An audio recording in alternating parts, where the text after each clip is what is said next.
Dieu soit la gloire, l'honneur, la puissance, la majesté, l'exaltation, l'adoration au siècle des siècles.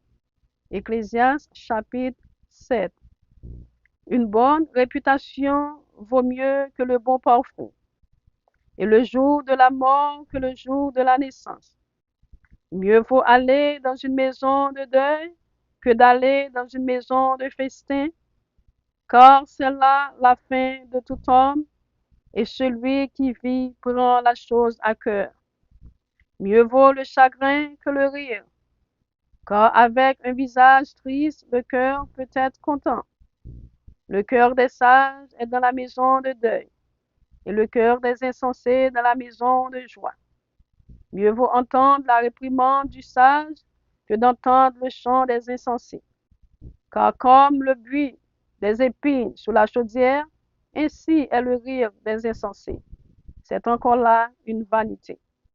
L'oppression rend insensé le sage, et les présents corrompent le cœur. Mieux vaut la fin d'une chose que son commencement. Mieux vaut un esprit patient qu'un esprit hautain. Ne te hâte pas en ton esprit de t'irriter, car l'irritation repose dans le sein des insensés. Ne dis pas, d'où vient que les jours passés étaient meilleurs que ceux-ci. Or ce n'est point par sagesse que tu demandes cela.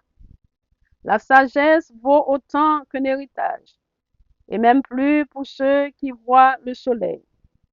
Car à l'ombre de la sagesse, on est abrité, comme à l'ombre de l'argent.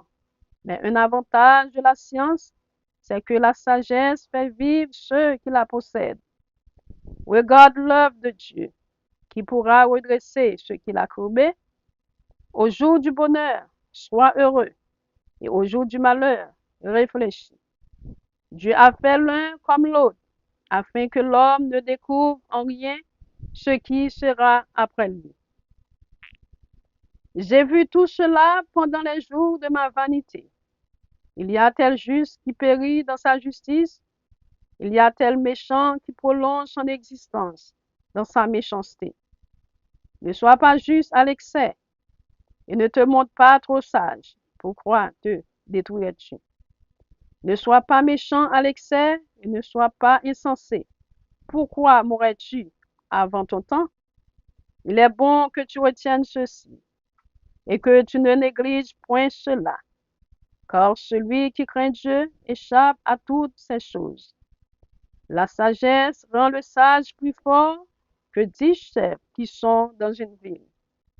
Non, il n'y a sur la terre point d'homme juste qui fasse le bien et qui ne pêche jamais. Ne fais donc pas attention à toutes les paroles qu'on dit, de peur que tu n'entendes ton serviteur te maudire, car ton cœur a senti bien, des fois, que tu as toi-même maudit les autres. J'ai éprouvé tout cela par la sagesse. J'ai dit, je serai sage, et la sagesse est restée loin de moi. Ce qui est loin, ce qui est profond, profond, qui peut l'atteindre? Je me suis appliqué dans mon cœur à connaître, à sonder et à chercher la sagesse et la raison des choses, et à connaître la folie de la méchanceté et la stupidité de la sottise. Et j'ai trouvé plus amer que la mort la femme dont le cœur est un piège et un filet, et dont les mains sont des liens. Celui qui est agréable à Dieu lui échappe, mais le pécheur est pris par elle. Voici ce que j'ai trouvé, dit l'Ecclésiaste, en examinant les choses une à une pour en saisir la raison. Voici ce que mon âme cherche encore et que je n'ai point trouvé. J'ai trouvé un homme entre mille, mais je n'ai pas trouvé une femme entre elles toutes. Seulement, voici ce que j'ai trouvé, c'est que Dieu a fait les hommes droits, mais ils ont cherché beaucoup de détours. Amen. Que le Seigneur vous bénisse, que le Seigneur vous garde, que le Seigneur vous protège. C'est votre ami, ministre Maggie Pierre.